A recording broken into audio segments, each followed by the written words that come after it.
Hey, good morning, everyone. It's Brenda Meller with Meller Marketing, bringing you back for a slice of social media pie. And this is kind of my live interview edition of the version of this segment. And I'm very excited because I've got my career fairy godmother with me today. Let's see if I point the right way. Cathy McCafferty-Smith. Hey, Cathy, how are you doing this morning? Pretty good. Good to see you. Good to see you as well. And we were just kind of joking behind the scenes here. We started a couple minutes late. Now, if you watch my show, you know I normally go live at 9:05, and I have a process in place, you guys, and I never make mistakes. If you watch me, you know I never make mistakes, but I have learning experiences. Today's learning experience involved my StreamYard link. I inadvertently gave Cathy a link to another StreamYard, so she was sitting in another green room somewhere waiting for me. And I've been texting her and saying, hey, can you join? And she's like, I'm here. I'm on screen. And I'm like, okay, it's the wrong one. So we're going a few minutes late here this morning because I had to bring her into the right StreamYard. But if you're watching this, could you all do me a favor in the viewing audience? Could you please leave a comment below and let me know that the live stream is working? It's one of the challenges of technology, especially when you're doing live interviews, is I don't know if it's working until I see people commenting from the audience. Now, if we were in a room, Cathy, I would be tapping the microphone and I would ask the people in the back, can you guys hear me? But we're not in a real room. We're on a virtual stage. And the challenge here is unless someone leaves a comment, we don't know if it's up and running. So I see we've got a couple folks watching. Hey, James, thank you so much for leaving us a comment. Melissa is saying good morning, ladies, as well. Do you know Jihan? Do you know G? I feel like you guys may have met each other. Yeah. She's watching from, I believe, from Texas this morning. So yes, it is working. Hooray, hooray. So we can get the conversation started. Thank you guys so much. I appreciate it. And thank you for your patience. All right. So Cathy and I, we met, it has to have been 10 years ago. Does that sound right, Cathy? Yeah, eons ago. It was a while back. I don't remember when, but I know that we crossed paths through, I think it was in Forum originally, probably through the Troy Affinity Group. Does that sound right? Partially. We actually met when you were doing the Ford grant, helping people with social media and job search. It was like 2010, I think. That's right. So I started at Walsh College in 2008. The recession hit. I was actually going on at that time. And I think in 2009 and 10, we were running a series of workshops that were free for the unemployed called Take Charge. And there was a session, I think it was LinkedIn for job seekers. And Cathy, were you in the audience that day? I'm trying to remember, like, okay, were you a speaker? I kind of feel like you could have been either or, right? No, I had been laid off at that point. So I was unemployed myself. There you go. Well, I'm glad that our paths crossed then. And Cathy and I have continued to stay connected throughout the years. And if you heard me earlier, I referenced she's my career fairy godmother. What do I mean by that? I had a couple bumps along the way in my career. And Cathy was one of those people I would reach out to. We would meet at Grand Traverse Pie in Troy. And we would sit down and Cathy would be like, what's going on? Like she just knew. And I would sometimes, Cathy, you would randomly send me a text or an email saying, hey, just checking in, what's going on with you? And it always felt like it was at a moment where I was at a low. Something was going on and I was really having a lot of struggles. And I was like, how does she know? Is there a camera on? Like, how does she know? But she guided me through some dark times. And she was one of the people who helped me to become who I am today. So I am delighted to share Cathy with all of you here today. So Cathy, for those folks that don't know a little bit about you, tell us a bit about your background, what you do, and then we'll jump into our conversation. Well, it's a long history when you get this old, so I don't want to do a long history. I'll just do highlights. Fundamentally, and I say this for the audience's sake more than my own, but I've worked in 5 different industries. People tell me all the time I can't jump industries. Yes, you can. And I've done the gambit of like beginning leadership to like physician leadership succession and everything in between. I work with CEOs. I work with college students. I just love people and I like to see them get to where they were meant to be. And so I get lucky and I get to hang out with people like Brenda and other people that used to go side by side with us. We used to be in a career transition ministry kind of thing where we bounced around and we were guest trainers.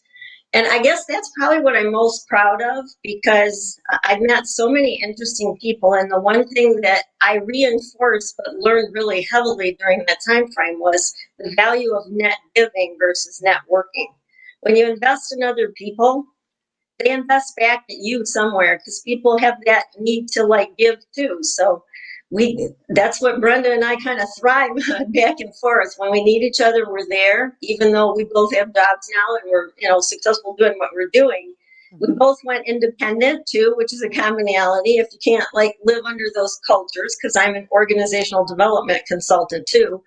Culture building is challenging and it's really hard to change it. So if you don't fit it, don't stay there. That's the way I look. I fired myself from my last job. I like to say it that way. They didn't let me go. I just had had enough of the culture and I needed some change. So it's you okay. let them go. Right? So I think we're afraid of change when we're in an organization as a big picture thing, or we're afraid of change when we're by ourselves. And we think we don't have what we think we have. And that's the thing that I've learned most in the last 10 years alongside of Brenda is people do not know themselves, or they do know themselves and they don't give themselves credit for what they really are and what they can do. Hence the book for Unique Purpose. Yeah, and related to that, I think this is the book. Well, first, I want to go back just for a second to net giving, and then we're going to talk about your book in a second here. So, net giving, the concept was created by, what was the gentleman's name? His name was Tommy Spalding. He's leadership development for youth people that first coined it. There's a lot of people using it now. Okay, I think I'm thinking of Go Giver. Is that another book that you Yep, referenced? that's another type of it. And I'm going to share this on screen right now, because I actually, he was in a Clubhouse room I was in. I was like, oh, I know, I heard your name from Cathy. Like, I felt like it was a celebrity in the room when he was in the room with us. And I was giving, him accolades, and I said, I've heard of you. I've heard of the Go-Giver concept. So Cathy's a great connector of many people, but also of, she's so giving with these concepts and reminding us of these whole concepts of net giving and the Go-Giver and whatnot as well. So I'll drop that into the comments here in case you guys are interested in the book. Oh, I think I just navigated out of my page. Let me take that off of screen. There we go. So let's talk about your book for a moment, Cathy. And as we're getting into the conversation here today, we're going to be talking, guys, about how to discover your unique purpose. Cathy, and I've heard you talk about this concept a lot. Is this kind of a central focus for the book? And it's right here. Look at this. It just so happens to be right here. How convenient. Is this kind of the central focus for this book, this career map book? It's a central focus, but it's kind of a backwards looking forward type of thing. Fundamentally, it's not a reading book. It's a doing book. And it has a series of exercises for you to relive some things in your past that you might have like just dumped over like I did. And then, you get pulled up short later on and figure out, wow, that was a significant thing that happened and I should have paid attention. When you lace those all together, I think there's 9 of them. I spent so much time writing the book, I can't remember if it ended up in 9 chapters or 10. But each of those are clues, GPS points, so to speak. There's a map that you can go backwards to figure out and go grab some things that happened to you from the past that might illuminate what you want to do in the future, because now you have a map. You create your own. Yeah, and I post-it note that page, Cathy, because I feel like this is a very good reference point in terms of walking you through. And I'd heard about the book for years. I purchased it a few months ago when we were first talking about getting this interview. I'm like, I can't believe I don't have it yet. And I was reading it poolside. It was a great read, but it was a nice flow in terms of it kind of walked you through like the building blocks that you need in order to get to where you want to go. I thought it was a really great read in terms of the process there. So, so why is this topic important to you? I mean, we're talking today about discovering your unique purpose. Why is it important, Cathy? I mean, we all work a job. It's a job. We get money. We go home. We come back. We take vacation. I mean, why do we need to discover our unique purpose? Why is that important? Well, it's a big picture purpose, but it's also a small picture purpose. I worked in 2 different HR roles, and I got a lot of complaining people that come to me about what they don't like about somebody else generally, and sometimes their own causes were within themselves, that kind of thing. So from a HR point of view, we like everybody to be engaged because our jobs are easier. So that's the one side of it.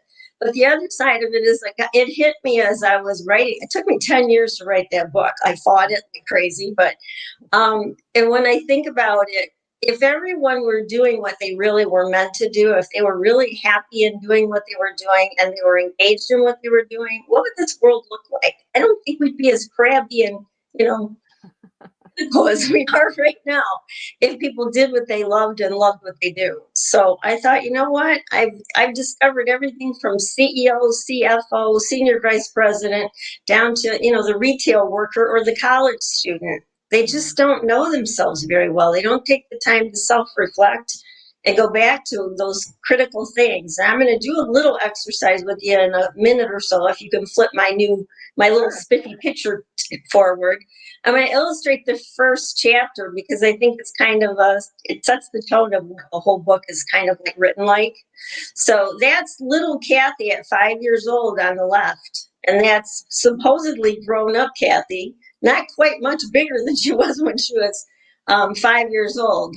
For my audiences, I always introduce myself when I train. I'm 5 foot nothing on the outside and I'm 6'4" on the inside. Don't mess with me. So the first story in the book is an experience I had. My mom and I went to a PTA conference with my kindergarten teacher, Mrs. Kelly.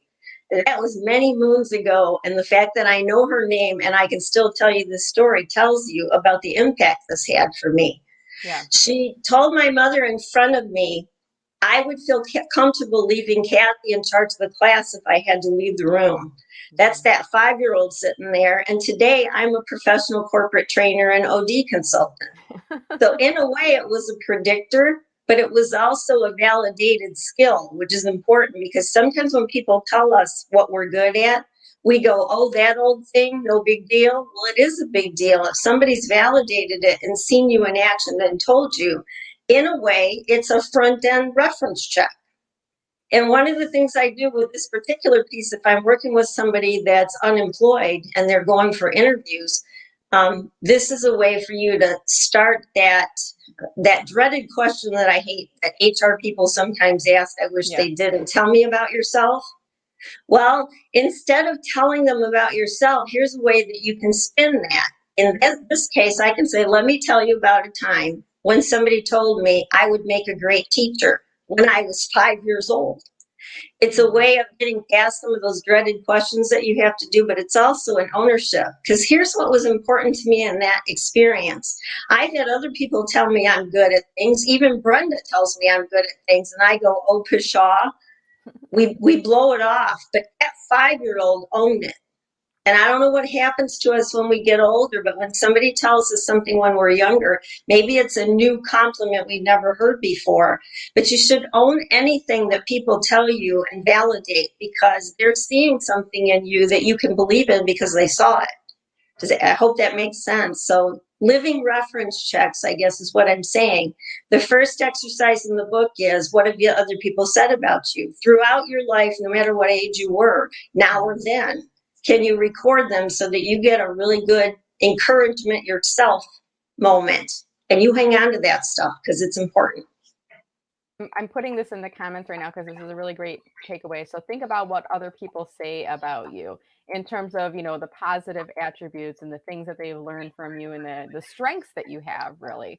And I can imagine, I don't know if you guys can, but I can imagine Cathy being that 5-year-old in the room of other kindergartners, and the teacher leaves the room to go make copies or whatever they're doing, right? Getting supplies. And Cathy's like, I imagine, organizing snack time or getting everybody around for story time.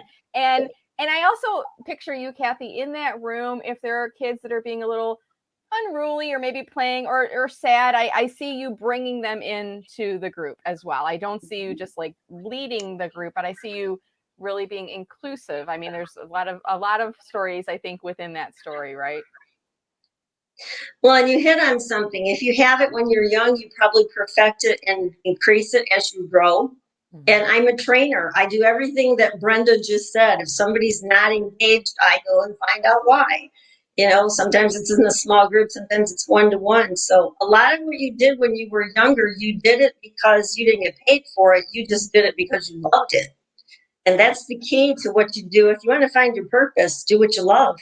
Everything else kind of follows. You get better at it and people seek you out. And that's where the net giving starts. In fact, I was reflecting yesterday when I was thinking about this. How did I get those 7 jobs in 5 different industries? I always had somebody that paid the way. There was somebody that I had invested in somewhere along the way, and they invested back.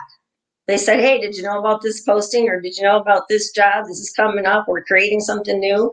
So I think it's important that we think about what we have to offer, but also what others have to offer. And when you can make connections for others, it always comes back to you. Good point. And I feel, Cathy, like you've always known exactly what you wanted to do, and the path has always been very consistent and planned and intentional. Am I right or am I wrong in that? What do you think? That would be more a God thing than a Cathy thing, because I stumbled around like everybody else because I wasn't sure. But I know that people are the center of what I do, and connecting people and teaching people. I mean, I wanted to be a teacher before Mrs. Kelly taught me that, and it's carried throughout my life. But conversely, here's the other piece. The first training program that I was in at OU to become a trainer, I remember the first time I had to speak, my knees were knocking. I was about to, you could hear it from the back of the room. Yeah. I was scared crapless. I didn't know, how in the world did I get here? What am I doing? This is crazy. And even doing this today is a little nerve wracking because, no. Yeah, I told you, just like we're friends talking at a coffee shop. It's no big deal. There's just a couple people watching. It's all good. So, but the point is that this is what I told myself that day, and I never forgot it. I thought, and I'm teaching career development, and I'm in a college where people are really interested in that. If you don't tell them what you know about this topic, they may not find what they're supposed to do. How selfish is that? Yeah. And I'm not a selfish person, so I kind of course corrected myself in the middle of it and kept on going. So sometimes you have to do it afraid, even when you don't feel like you can do it well. Yeah, you learn from it, but it's a challenge. And when you're vulnerable and you don't have a job, or you're stuck in one that you think you can't get out of, it changes your thinking, and you need to go back to who you are. Yeah, and I want to adjust something too within that. When you were in that situation and your knees were knocking and you were nervous and you were afraid, but then it sounds like you shifted the way you looked at the situation. It was no longer how is Cathy feeling about the situation, but it's how can I help others that are here in the room, and I'm doing them a disservice if I don't help them. So you kind of shifted that emphasis from you to the audience that you were serving. And it sounds great that you were in a college audience too, because I think that's for a lot of us, that's where we pick our first career path, right? Yeah. So talk to us a little bit about that, and there might be some college students watching, or maybe some folks that are going to share this video along with others. How do you pick what you want to be when you grow up, Cathy? That's hard. It's hard work. Well, interestingly enough, I'm in a campus ministry at Oakland University right now, and we piloted the career map book before it was published with a group of high schoolers. And I can tell you two stories from that were kind of significant that illustrates what Brenda was just saying. One of them had just gotten out of the military and was thinking about going back in, or was thinking about another job, and then he changed to going back in because he really liked the camaraderie. He analyzed what he got out of the military. He liked the band of brothers thinking, that kind of stuff. So he intended to stay. But a significant one, and I palled around with this particular young man because we clicked, because he was wanting to be a surgeon.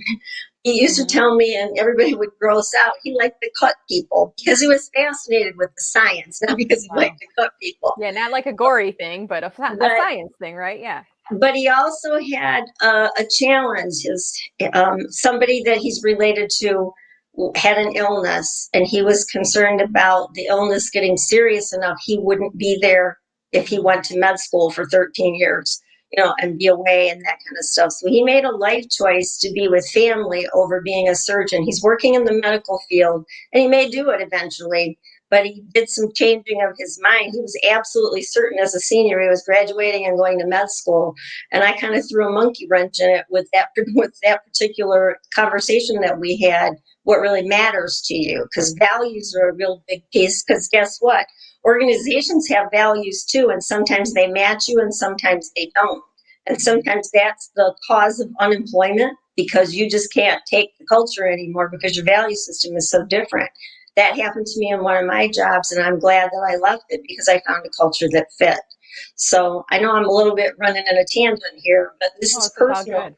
Yeah. Because you have to assess who you are, what you've got to offer, and does it match where you're going? I could live in a job for about 2 years that didn't match me. But after that, I had to do something different because if I didn't, I knew I wasn't true to myself. So I think we lose sight of that validation. If you go through the GPS points, I call them God position stops. I relived a lot of things that seemingly were coincidences, and they're in the book, some of them. They weren't coincidences. They were kind of checkpoints or right turns or left turns or something like that. But we blow over those insignificant at the time things and find out they were a major turning point later on in our lives if we don't pay attention. So you can build your own map, is what I'm saying, because I think you've already talked to yourself enough that you know that if you're true to yourself. Yeah. And Don't do what somebody else tells you to do. Do what your heart tells you to do. yeah, The fairy godmother does that with Brenda a lot.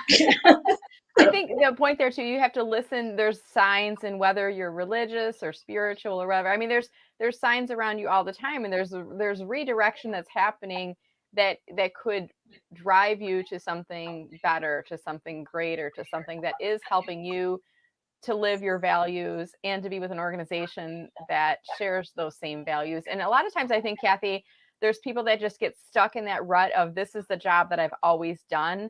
And they don't know whether or not they even like the job or they even like the company. And they've been there for 15, 20, 25 years and they kind of have those golden handcuffs, right? And but they're a little bit, like dying inside, right? Because they're not happy and they're not fulfilled and they're not reaching their potential. We talked about advice to the college student. What advice can you offer to people who are maybe a bit more experienced in their career and maybe are having this inner struggle? Maybe right now, maybe this Monday morning, they're having this struggle. What's your advice to them? It's interesting because I'm a speaker for a couple of unemployment groups still, and both of them are senior executive level. And actually, one of the leaders of it bought 20 of my books to give it to them. I don't think it's any different. I think you get stuck. I mean, I was a consultant in a large healthcare system in a pretty high level position, and I fired myself from it for the exact reason that you're talking about. Mm-hmm. Some of the cultural things that were going on didn't fit me, and I chose to do something different because I figured I needed to be true to myself. But you can get so far into, I mean, when I met you, I was in a 6-figure job that I got let go of. You're used to a certain lifestyle, et cetera, et cetera. It's harder to change it because you've got a lot of anchors connected to what that income level is giving you. Mm-hmm. But if you can take that sort of break off and think in terms about if you really did what you loved, you would probably accelerate, and most do, in a job that would be of equal level at some point. It might not be immediately. Mm-hmm. I'll tell you, this is off topic, but it's on topic. One of the things I did when I was younger, that was the smartest thing I ever did, because I'm pretty good with managing money. I was a banker in my very first career at 17 years old. I saw what non-good money habits looked like. Because there were people that were in debt like crazy with an 18% Visa card, and you paid $35 a year just to have the card. And people went nuts with it. So I set a salary level for myself in my first professional job, and I lived on it. I had a certain amount, and anything above that I saved for years, which is now why I can do a business on my own, because I did all that. So if you're younger or even in the middle, or even maybe at the end, if you do some significant savings and get a nest egg so that you can have that comfort zone, then it's a little easier to make the move. But sometimes people get caught up in titles and they want that label. And when I do high level training for executives, I make them take their stripes off at the door. We're people, and we're going to act and behave like people. And I have, fun ways of doing that. But if we don't get our mindset off of what we're doing and rather to be what we are, then if you do what you've always done, you're going to get what you've always gotten. That's like insanity. Why would you stay with that? And I'm living proof that you can turn on the other side of it. I went entrepreneurial. In fact, here's what I suggest you do to do that. This is kind of like a freebie. I negotiated a 4-day work week, and that meant a part-time job. I cut my salary because they were in the process of trying to eliminate a person in our department, and I wanted to stop that. I have a pension from education. I already have a savings account. It's like I can afford to make less, but somebody that I cared about didn't. So Yeah. I stepped up and said, how about you let me go part-time and change my status to 4 days a week? I still did 5.5 days of work in it, Oh, easily. Yeah. but it was worth it because we saved a job. So that was important to me. But because I had a 4-day work week, I could do a side hustle on Friday doing exactly what they were doing at work that I could do at home, right? I mean, I'm doing leadership development, succession planning, strength fighters trainings and all that kind of stuff. So I just took it on the road 1 day a week. And that's how I built Know You while I was still working. So if you're in a high level job and you have the ability to set aside some paycheck and work towards that side hustle, because I think everybody should have a side hustle. You should never depend on one revenue stream. Then you're free to make choices. Otherwise, you put yourself in jail. Yeah. That's a good point. And I love the side hustle sentiment and going back to the story too. I've heard other organizations when they're going through, especially over the past year and a half, the pandemic, and their business was impacted by the economy. And I can't think of the company. If you guys watching know the story, please comment and tell us the company. But the company reached out to their employees, their entire employee base, and it was thousands of employees. And they said, we need to cut back. We don't want to lay off people or let people go. Can you help us, think of creative solutions to either reduce expenses or grow our income so that we're not having to lay people off? And they put it out as an ask to the employee. So they created joint ownership in there, which I think again is going back to this point of company values. I mean, that is company values. That's not employees are expendable. That's employees are a part of this process, a part of the solution. And they put it out to all of their employees. And part of the solution that the employees offered was just what you said, Cathy. Let's reduce some of our hours so that we can reduce our salary costs and keep people on.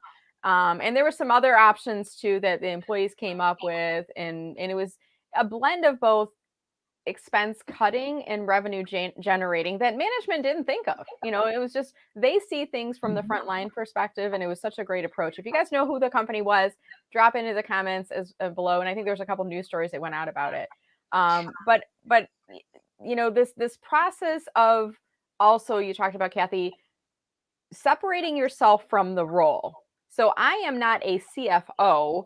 I have served in a role of a CFO, but I am passionate about money management and finance. So help us with that, because I think a lot of people kind of associate I am my job title is me. And then when they find themselves in a situation where they have been let go, laid off, downsized, company goes out of business, their identity is kind of like, I don't know who I am because I'm a CFO. And if I'm not a CFO, who am I? Help us with that. Well, that's quite frankly, that's one of the reasons for Know You. I take you outside of your role and look at you. And let me go back to what you're saying, because I want to validate something, because I think this is another thing that helped you within an organization. I did what you talked about with my senior, what would be the equivalent of a CEO in education. She was a superintendent. We were in a financial crunch when I was laid off. I kept feeding her ideas just like what you did. I said, why don't we cut costs? It's hard to do in education because everything is, grant funded and that kind of stuff. But I'll tell you what happened as a result of it. Every idea I came up with that I shared with her, and I used to give her communication tips from the organization because I was in HR. We hear everything, bad, good, and ugly, and keep her informed. And she said, would you keep me informed even when I don't do well? So I made a relationship with her. Then I gave her suggestions on when we had to let people go, what we could do. And then I had already left the organization, was already let go. And 6 months later, I was working with a similar organization in Wayne County. And they called me back to do some consulting because they still liked me, but they had money then to do that. But they couldn't rehire me because once they fire you from a job, they can't rehire you for the same one. It's an HR thing. Right. So, but during Christmas time, I thought, you know what? I helped her a lot. And I gave her a lot of feedback and she commented on it. She used to praise me in public. I'm 6 months gone. I'm not working for her anymore. And I decided at Christmas time, let's see how generous she is. Would you write me a recommendation letter? Because she called me her leadership coach. Wow. And she said, absolutely. And I still have the letter and I can use it for anything that I want to do. And I can still contact her, that kind of stuff. So when you invest in the senior leader above you and you help them be successful, sometimes it pays off in other ways. Mm-hmm. The second story, which is not related to my organization, but during that crash when you and I were working together, AT&T was a company that did the same thing, that asked their employees about what could we do different. And they created an internal part-time service. If they needed somebody, they would call on that pool of people to come in and do work. So they had a part-time temporary agency built within them. So when you share ideas, it sometimes opens doors to other things. I mean, I should have never been at Henry Ford Health System doing physician leadership succession programs, except for one of my former career coaching students referred me.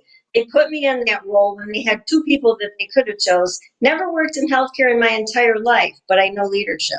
Mm-hmm. So when you think that your role is, I am an educator, or I am a CFO, or I am a whatever, if you have a transferable suitcase skill, which by the way, I help you with in the book too, you can take it anywhere to any industry, unless you, only if you can get out of your head, this is what I used to do. Because that's the biggest trap that I find with people that are struggling, is I need that same job in that same level in that same industry. Heck no, you don't. You can have a lot of fun learning about other cultures, because some of them aren't as crazy as others. Trust me, I'm an OD person. So But you got to give yourself permission, right, Cathy? Yeah, I mean, absolutely. there's a lot of people that It's just don't, they're not, I don't want to say they're not brave enough. It's just like, we think that success equals this path, and we've been on this path and it's linear, and you keep moving up the corporate ladder or up the hierarchy, and then something happens to change that perspective entirely. And you and I have both experienced this, and I've experienced this in past jobs as well. I kind of outgrew the position, I was in, and sometimes it's like, it's really hard to separate ourselves, our identity, from that path, because if we step outside the line, are we admitting that we're a failure? I mean, it's a really hard thing to wrap your head around. But I mean, you and I both know, Cathy, the water's fine on this side of it, right? Yeah, absolutely. Once you get over that hump, it's like, I can't imagine ever going back to corporate. I love supporting corporations, but I love being self-employed. I don't know about you. Yeah, absolutely. And I do leadership development. Have you ever met an organization that didn't have a leader somewhere? I mean, it's one of those, go where your excitement and your passions are, and people notice and they promote you. They give you other opportunities. There's a project I did on the side as a side hustle within Henry Ford, doing behavior-based interviewing with a set of interviews that are really struggling with hiring people from, Harvard with a pedigree, a nice recommendation letter, but they didn't like patients. It's like, so change the way you hire them, right? And it's been 7 years. I'm still consulting with the same organization I used to work with one of my physician grads who I adore, and get to coach her. It's relationship building that works, that makes your job what it is. And culture is a big factor of it. And your values and culture are the two matches to that. If you can get those three things in balance, you're going to probably promote yourself, because you're going to be satisfied with what you're doing and enjoy it. We HR people love to hire people for energy, engagement, that kind of stuff. It's kind of like dating. If you don't marry everybody, you marry the one that matches you best, that excites you the most, that you like being around. Yeah. HR interviewing and getting a job is getting yourself out of the way and finding the energy connect to that person who's in the hiring seat, and the rest is relatively easy.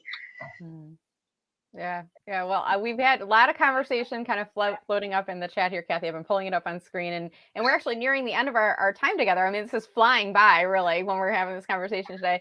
And I put a little ticker below, guys. If you have a comment for Cathy, or if you'd like to ask a question, we're talking today about how to discover your unique purpose. And we've talked about, kind of this whole spectrum.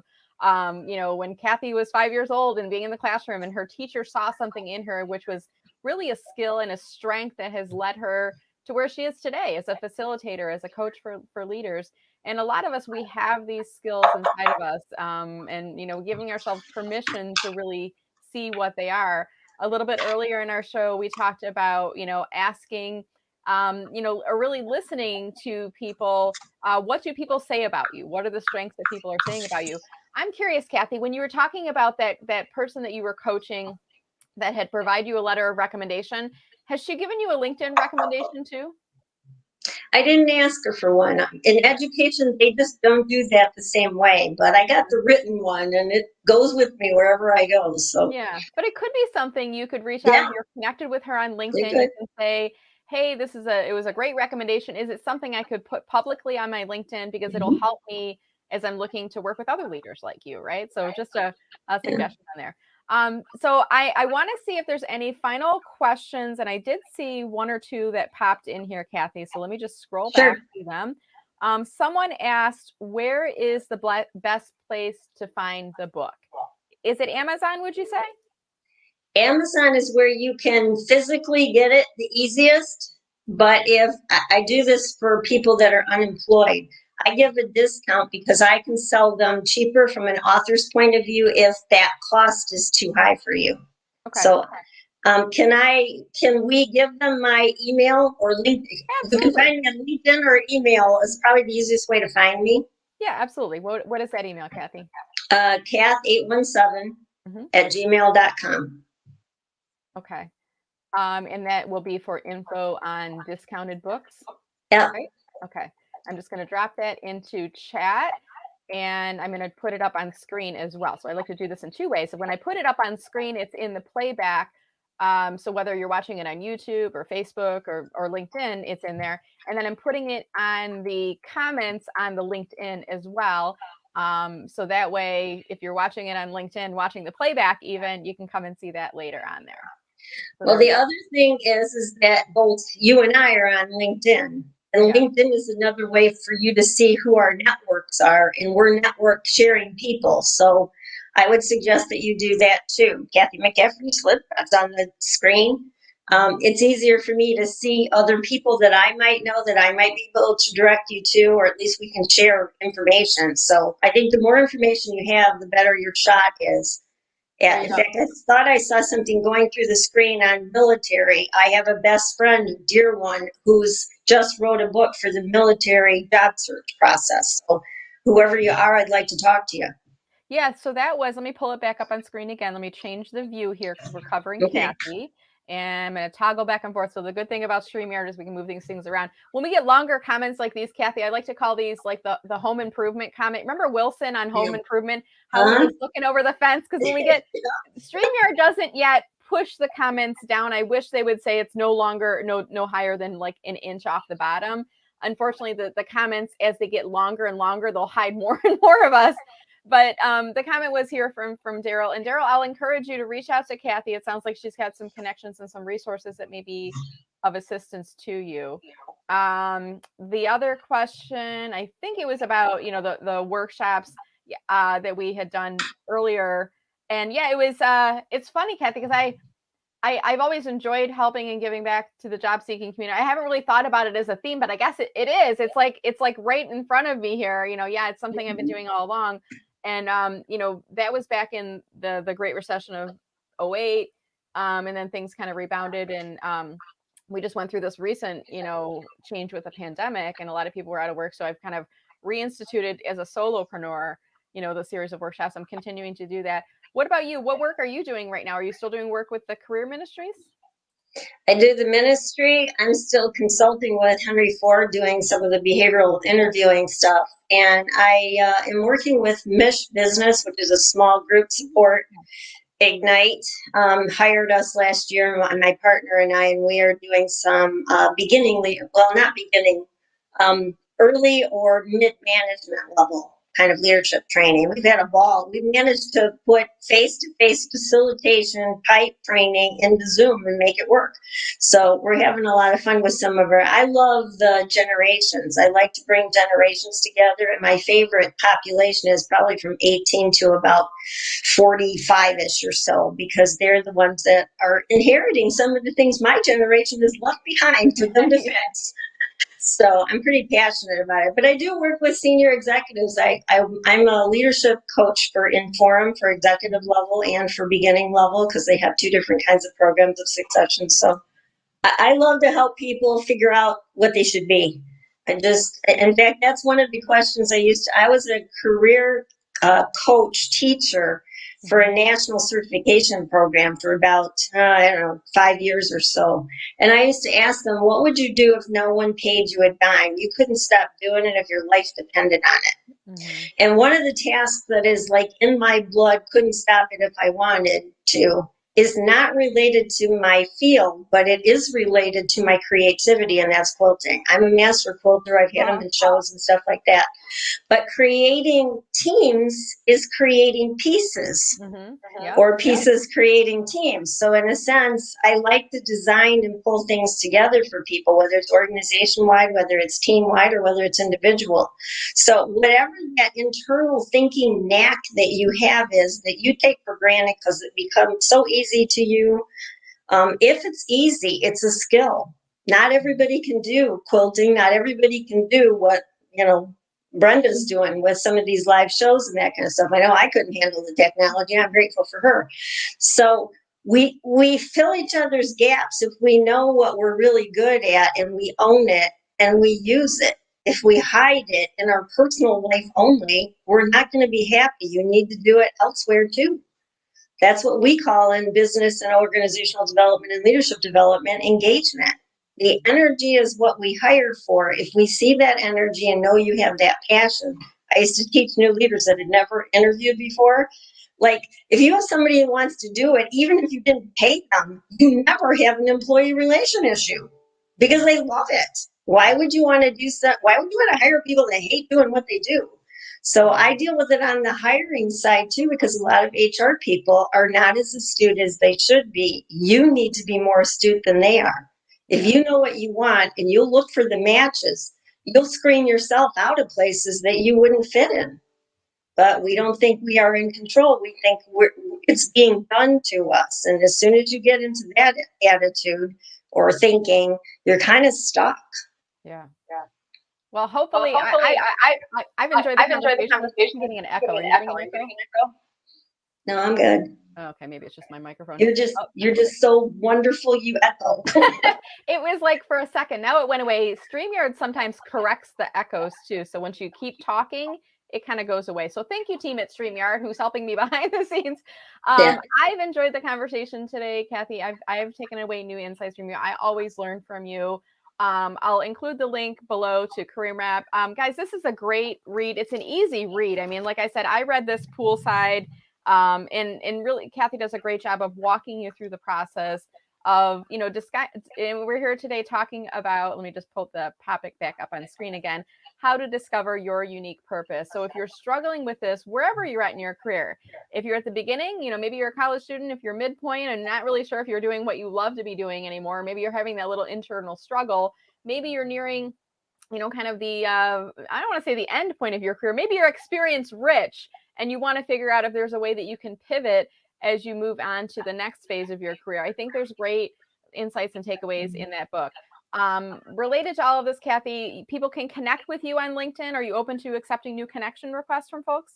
Absolutely. Just tell me that you saw me on Brenda Meller, okay, in some way, so I know that that's where you're from. So yeah, so I appreciate. I usually tell people when they connect with individuals, Cathy, there's a way that you can add a note. And in that note, you should mention, hey, I heard you on the LinkedIn Live with Brenda Meller. If there was something particularly meaningful, share that with Cathy as well. I find that tends to help. And as we start to wrap up the conversation here today, Cathy, I'm going to remind people, if you have not commented, could you guys do me a favor? Just leave a quick comment below. That way we know who is watching today. we know that this show was valuable to you. So if there was something that you really enjoyed about the discussion, just drop it in comments and just say, you can just say, hey, I loved listening into the chat today. Or if there's any key takeaways from you, we would love it. And then when you're done watching the video, there's actually a way you can click on the share icon and share it with your LinkedIn network, because you never know when you can help someone else in your network who might be struggling with finding their own unique purpose. Kathy, any final comments for us before we wrap? Brenda and I like what other people say about us too. So if we did something that significantly hit your heart or your mind, either one, what kind of person you are, we like to still have some more of those, what other people say about us too, because we're trying to make sure that we have the credibility and we're saying the right things so that we can help people. And my mantra is always, and Brenda knows this, do some net giving, invest in someone else. Watch the payoff happen. It's never failed me in my entire career. 7 jobs worth. So you got to invest in other people's needs too. And you can't, because boy, I tell you, when you're unemployed, you're really self-focused.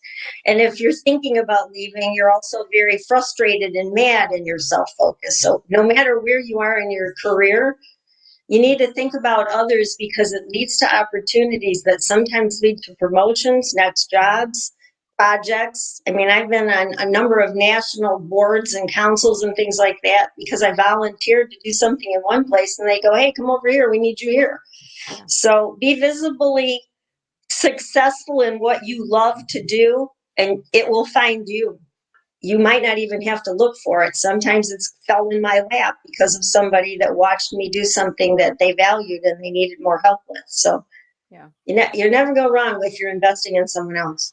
Yeah, absolutely. So you guys see what I'm talking about when I say career fairy godmother? There's so many gems of advice, and I feel like Cathy has the looking glass of our careers, and she can help to guide us. So Cathy, thank you so much. It was a delight having you on today. I look forward to the day when we can meet up at Grand Traverse Pie again for lunch and for coffee and catching up. I'm hoping, once the kids go back to school, I might start meeting up folks in the fall. So maybe we can meet up again in person. Yeah, sounds good.